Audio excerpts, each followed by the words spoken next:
Fan de Ludo, bienvenue au Renard Ludique. Noble joueur, vous avez sans doute entendu parler du Nouveau Monde. Depuis sa découverte, bien des gens convoitent ces terres. Alors allez-y, installez-vous et imposez-vous.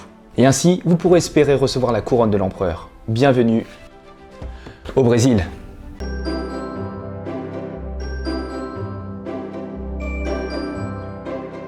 Brésil Impérial est un 4X pour 1 à 4 joueurs et avec des parties d'environ 1 à 2 heures. À travers 3 aires, vous allez en effet récolter des ressources pour développer votre cité, explorer et découvrir de nouveaux horizons et bien sûr recruter des unités pour conquérir des territoires. Allez, voyons comment nous préparer sur ces terres. Alors tout d'abord, il va falloir choisir une carte en fonction du nombre de joueurs. Vous allez ensuite placer des tuiles capitales au hasard face cachée ainsi que des tuiles exploration aux endroits adéquats.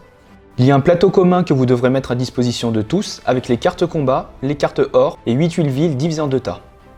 Concernant les cartes tableau, vous allez en mettre 2 faces visibles de chaque type. Vous allez devoir préparer votre plateau en récupérant les tuiles monarques et en choisir un associé à la couleur de votre plateau. Cette tuile vous apportera un petit pouvoir au cours de la partie. Vous allez également récupérer vos 5 troupes, vos 5 palais, vos 2 manoirs, 6 produits et enfin un jeton action de chacune des 3 aires. Vous allez piocher 2 cartes mission de chaque aire et en choisir une parmi les 2. Vous allez révéler les tuiles capitales et en partant d'un joueur tiré au hasard, ce dernier va choisir un emplacement en récupérant la ressource indiquée sur la tuile. Il va ensuite poser son palais dessus. Le joueur suivant fait de même et ainsi de suite. Et enfin, le joueur qui a choisi la tuile premier joueur va débuter la partie. En commençant par la première ère, la partie va se jouer à tour de rôle. Dès lors qu'un joueur a rempli les conditions de sa première carte mission, vous allez tous accéder à la deuxième ère. Vous allez continuer ainsi jusqu'à ce qu'un joueur atteigne les conditions de sa troisième carte. Ce sera alors synonyme de fin de partie et vous passerez au décompte des points. Et le joueur avec le plus de points remporte la partie. Mais avant d'aller plus loin, regardons un peu le plateau joueur. Vous avez au-dessus la liste des bâtiments en fonction des aires, avec son coût, le terrain requis pour construire la bâtisse, les points de victoire apportés en fin de partie et la production. Juste en dessous, vous avez vos 5 unités. Alors de base, les emplacements sont recouverts, mais contre un coup, à chaque fois que vous allez placer pour la première fois une unité, vous allez gagner des points de victoire en fin de partie. À droite des unités, vous avez vos produits. En échange d'un coût indiqué en bas, vous allez pouvoir améliorer une action correspondant à la forme du produit. En bas, vous avez les arches des actions, et tout à droite, vos palais. Ces derniers pourront être placés lorsque vous remplissez toutes les conditions d'une carte mission. Il faut également savoir que vous avez 3 jetons actions. Lorsque vous changez d'air, vous allez placer votre jeton face retournée sous une arche.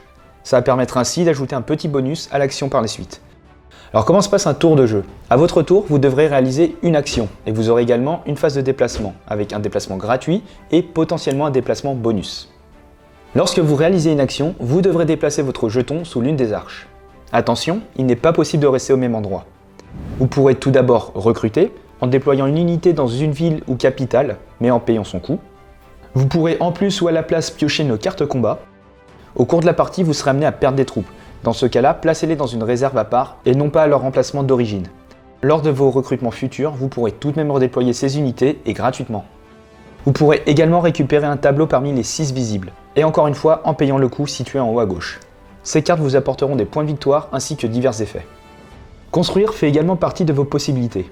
En payant le coût d'un bâtiment et en fonction de l'ère actuelle, vous pourrez le positionner sur une case adjacente à votre capitale, ville ou un autre bâtiment vous appartenant. Vous placerez ensuite la production de celle-ci sur la tuile. Ces ressources pourront être utilisées lors de vos futurs achats.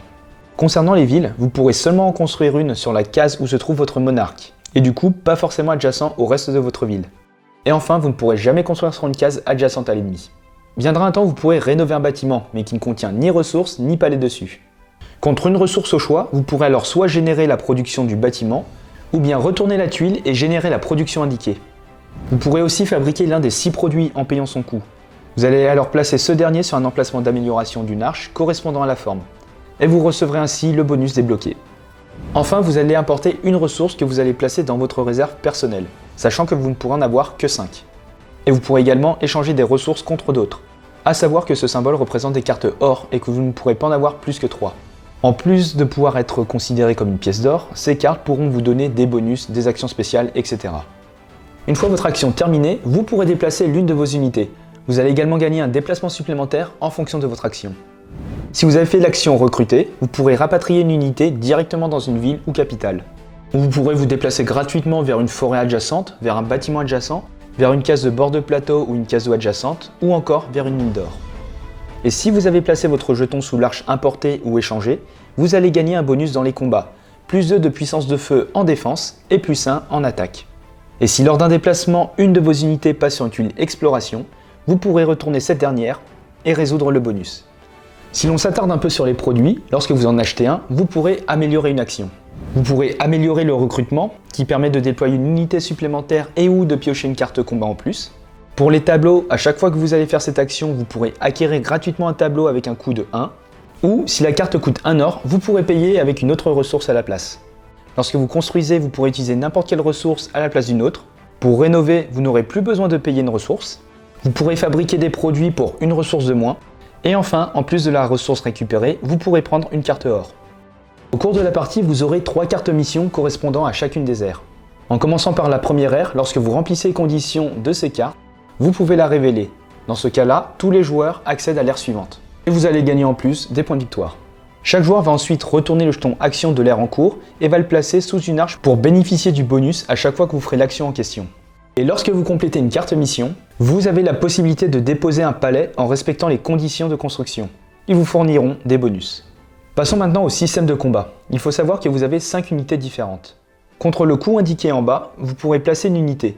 Vous allez par conséquent gagner des points de victoire. Et certaines unités ont des symboles. Vous ne pourrez construire une ville que sur la case de votre monarque. Lorsqu'elle se déplace, cette unité peut en emmener d'autres avec elle.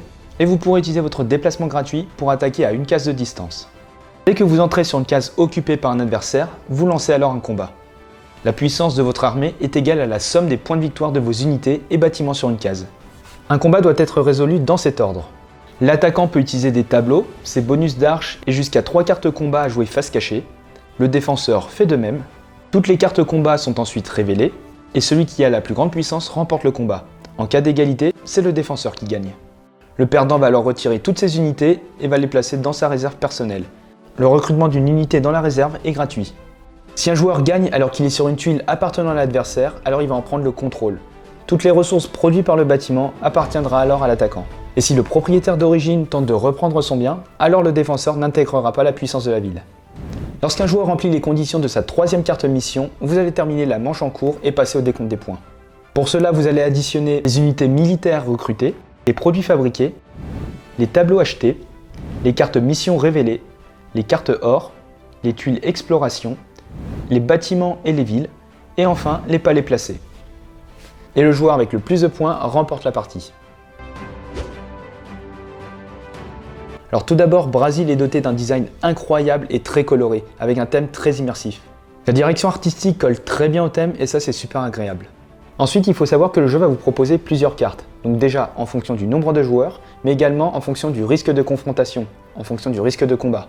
Et ça c'est plutôt bien car certains joueurs n'aiment pas forcément l'interaction, donc ils préfèrent jouer, se développer de leur côté sans trop de confrontation, et d'autres à l'inverse préfèrent ça, préfèrent avoir de l'interaction et du combat. Le jeu est également doté d'une fluidité redoutable. À votre tour c'est super simple, vous avez juste une action à faire, vous déplacer, et dans le pire des cas vous avez un combat à réaliser. Et du coup ce qui va permettre d'enchaîner les tours assez facilement. Après, au début de la partie, l'ordre des actions à faire est assez évident, et le choix va petit à petit venir s'instaurer au cours de la partie. Vous allez retrouver un côté civilisation, donc avec les bâtiments, votre territoire qui s'agrandit avec les différentes aires. Et on va bien sentir ce côté développement, montée en puissance, comme par exemple avec les produits qui vont permettre d'améliorer nos actions.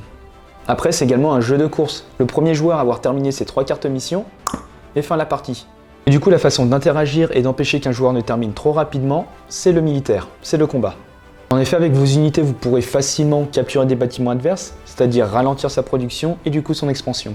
Bref, Brasil est un jeu très fluide et efficace pour un 4X, accompagné d'une DA splendide qui va vous permettre une immersion dans les terres de ce nouveau monde.